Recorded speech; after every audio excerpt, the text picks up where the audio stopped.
Welcome to Workers and Transport.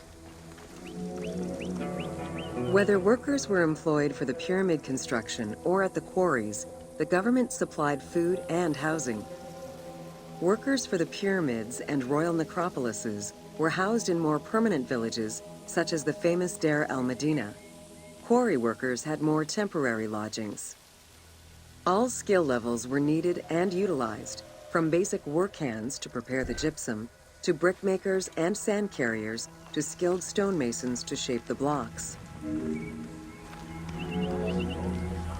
Skilled architects and engineers were employed year-round, while support labor were often farmers who worked on the quarries or construction during the Nile's flood season. The basic laborers were hardworking and versatile.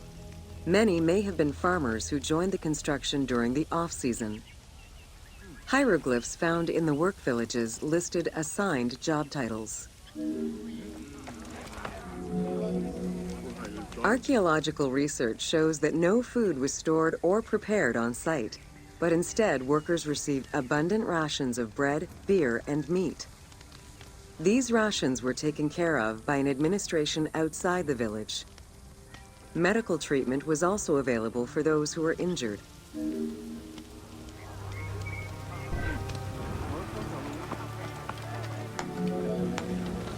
While some quarries were close to the Nile, others were located across the desert and required long expeditions. These expeditions were sanctioned by the state. They involved complex logistics and required many participants. Transporting a block by land meant that workers had to overcome the weight and friction of the load. To solve this, they first dug a track in the ground. This path was sometimes reinforced with rails upon which a sled, used to ferry the blocks, would be pulled.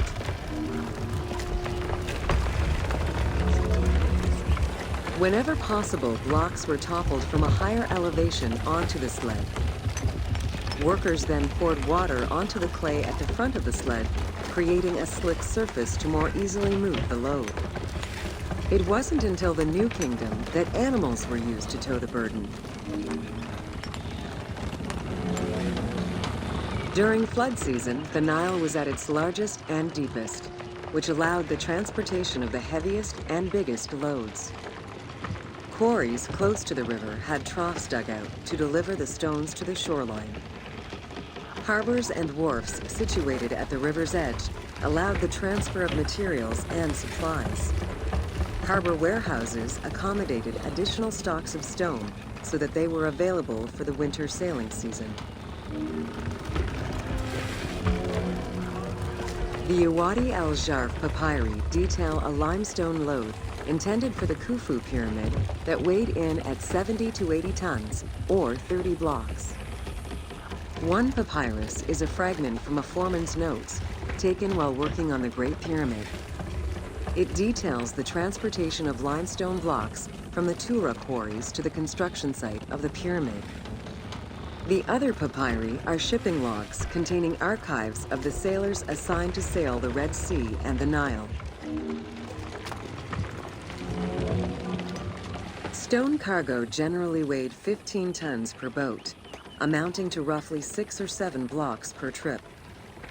For heavier loads such as obelisks, monolithic pillars, or gigantic statues, larger boats were used. These transports are the ones typically showcased on temple walls.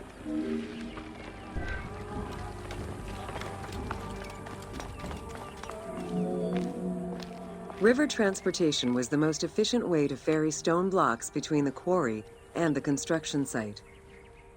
Blocks were transported by flotillas of several types of boats. The most detailed illustration of transport by river is a relief of Queen Hatshepsut's barge with an accompanying flotilla.